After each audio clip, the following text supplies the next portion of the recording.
I summon Blind Han.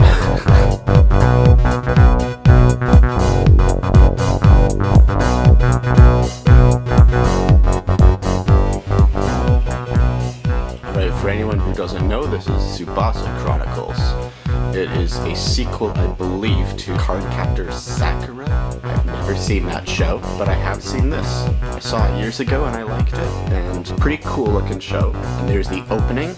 Now let's get on to the actual show. It's about a dude who's just walking around, he's got a cloak, he's excavating ruins. This is like the introduction to the character that I got. So obviously he goes with her. So this wizard guy sends both of them to a place where someone from another world lives. Pretty cool. To one who holds the same power.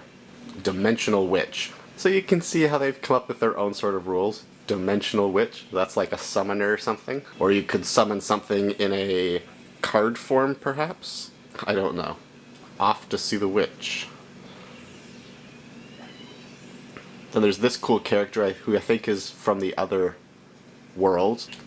And I think these are like main characters who are going to be drawn together with. Now they've all come together and they're fighting. Cool scene that I wanted to see. So she's floating up there. She's got like these glowing wings. That's pretty cool. Wings that can fly through dimensions. He's about to reach for her. He gets her, and then those wings turn into feathers. And they were sort of her memories. And now they have to go get her memories. So this is the original show.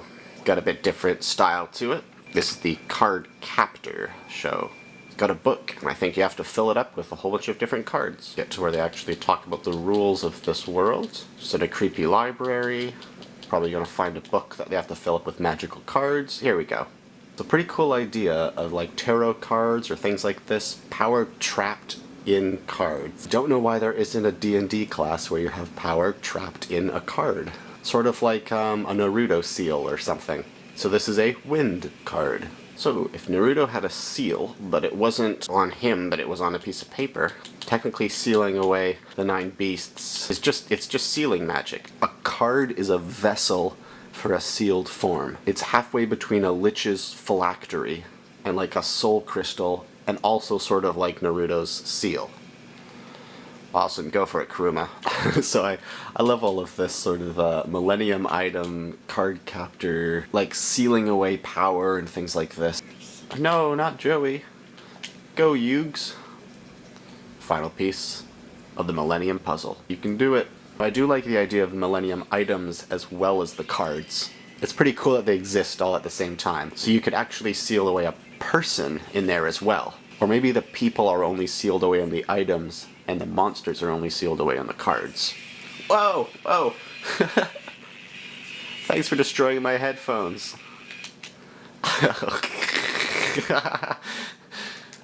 Screw you. Youth Gert. You destroyed my headphones. So, the heart of the cards. Would Millennium items only store human souls and cards only monsters? It doesn't really make sense because there's lots of like Dark Magician. He was a wizard, but he got turned into a card, so I wonder if Kaiba could ever turn himself into a card or Pegasus. That'd be interesting one day. But you combine there just definitely should be a class where you can have a deck of cards and summon monsters. It just makes total sense, doesn't it? That you can be a summoner, but you can also be a lich and store someone's soul in a phylactery. Why not just store a monster's soul in a card? A card is a soul vessel. Yeah, dual monsters, you Nimrod. Kaiba's in their class. So, in Magic the Gathering, there are 5 different colors.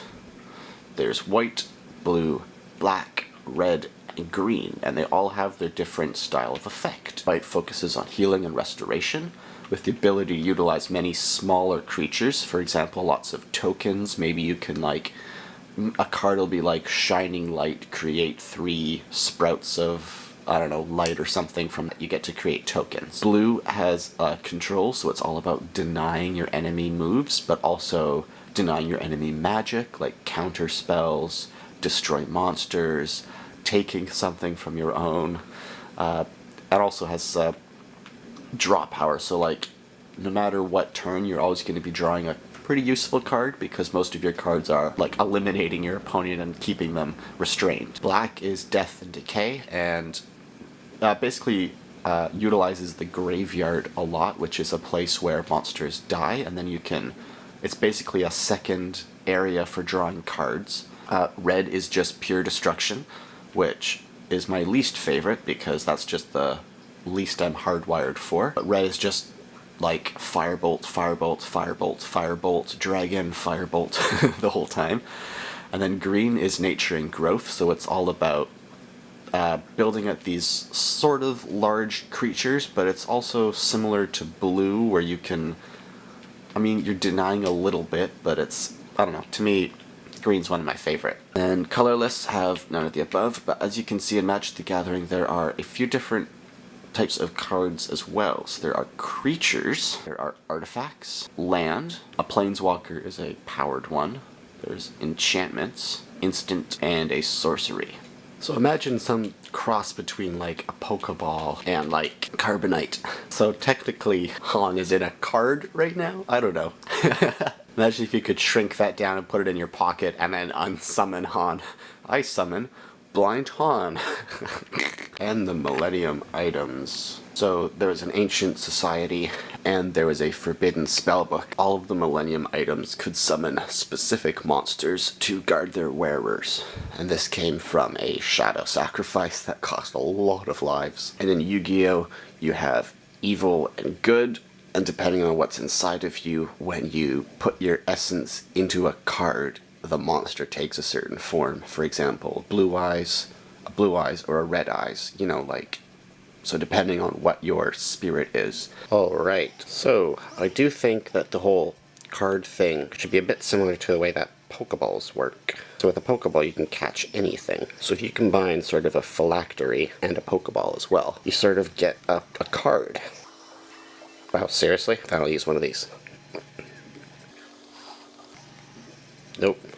Rapidly mashing A didn't help. What is up with this Smeargle? How is it resisting? It has like, it literally has 1 HP.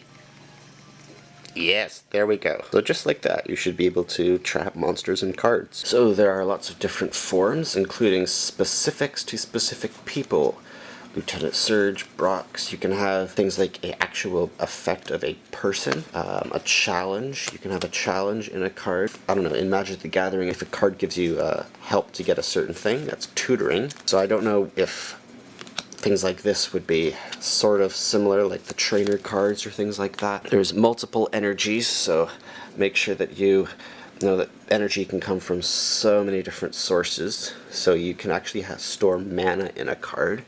And this would be similar to a Mythal, maybe a Cimmeryl, or maybe just some sort of soul gem sort of from Skyrim or something like that, or like a ring that has magic in it. Now just a quick scan, I do have some others. There are lots of possibilities, including, but not limited to, many other forms of cards.